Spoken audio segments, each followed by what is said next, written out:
आज से लेके 1500 साल पहले जो कुरान मजीद में लिखा हुआ है, हमारा मोहम्मद मुस्तफ़ा सल्लल्लाहु अलैहि वसल्लम बोल के गया है, रोज़ा रखने से 30 रोज़ा पूरा रखने से कैंसर से मुक्त हो जाते हैं। भाई पहले कैंसर बीमारी का कोई इलाज ही नहीं था, आजकल तो कैंसर बीमारी का इलाज पूरा कुछ निकला है। ये भाई देखो हिंदू भाई है, 30 रोज़ा पूरा रखने का कोशिश कर रहा है।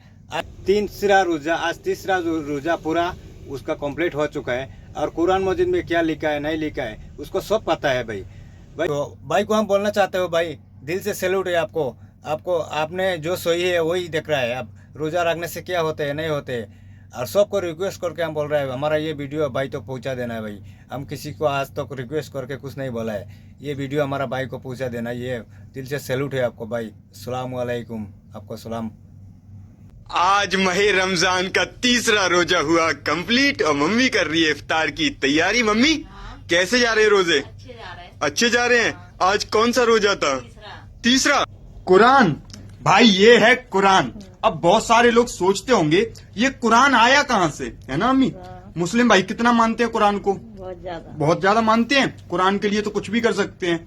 तो मैं सोच रहा था भाई ये कुरान आया कहाँ से, तो भाई मैंने पढ़ा तो मुझे पता है क्या पता पड़ा मम्मी।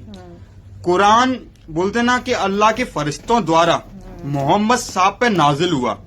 किस पे?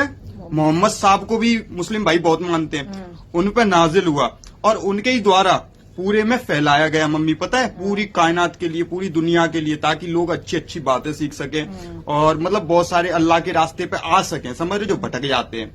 और फिर एक किताब और है मम्मी मुस्लिम भाइयों में, वो है हदीस। अब लोग बोलते हैं मुसलमान तो कहते हैं एक किताब है, भाई किताब तो एक ही है, पर हदीस की जो बातें हैं ना, जो मोहम्मद साहब की जो बोली हुई यानी समझी, उनने जो देखा वो उसमें सब लिखा है, समझ रहे हो? यानी कि मोहम्मद साहब की बातें वो इंसानियत के लिए वो भी अच्छी चीजें लिखी गई हैं। उसमें बहुत सारे लोग बोलते हैं ना कुरान में गलत लिखा है और हदीस में, तो ऐसा तो नहीं है भाई, समझ रहे हैं? जितना मुझे पता है उसमें मोहम्मद साहब ने मम्मी जो भी अपने में बोलते ना वो किया होगा, या दुनिया में कुछ भी बोलते ना वो सब उसमें लिख गए हैं वो, समझ रहे हैं? हदीस के अंदर, यानी कि उनके दिए हुए मतलब ज्ञान सारी चीजें वो हदीस के अंदर मिलती हैं। और कुरान अल्लाह का दिया हुआ सीधा तोहफा है। ये है कुरान और हदीस में अंतर, यानी कि कुरान अल्लाह के द्वारा भेजी गई है और हदीस ये समझ लो पैगंबर मोहम्मद साहब के द्वारा लिखी गई है, समझ रहे हैं मम्मी? दोनों ही अच्छी चीजें बताती है भाई। अगर गलत कहा हो तो सॉरी भाई, अगर सही बताया हो तो कमेंट में माशाल्लाह, सुभान अल्लाह, अल्हम्दुलिल्लाह लिखना भाई। चलता हूँ, अस्सलाम वालेकुम, जय हिंद, जय भारत भाई। सभी भाइयों को हम रिक्वेस्ट करके बोल रहे हैं ये वीडियो शेयर मार के भाई तक पहुंचा देना है। मेरा ये वीडियो उसका ये भाई तक पहुंचना है, मेरा बहुत ज़रूरी है। ये भाई को हम दिल से सैल्यूट कर रहा हूँ और सलाम कर रहा हूँ। अस्सलाम वालेकुम। ये भाई आपका मम्मी को और आपको हम सलाम पहुंचा रहे हैं।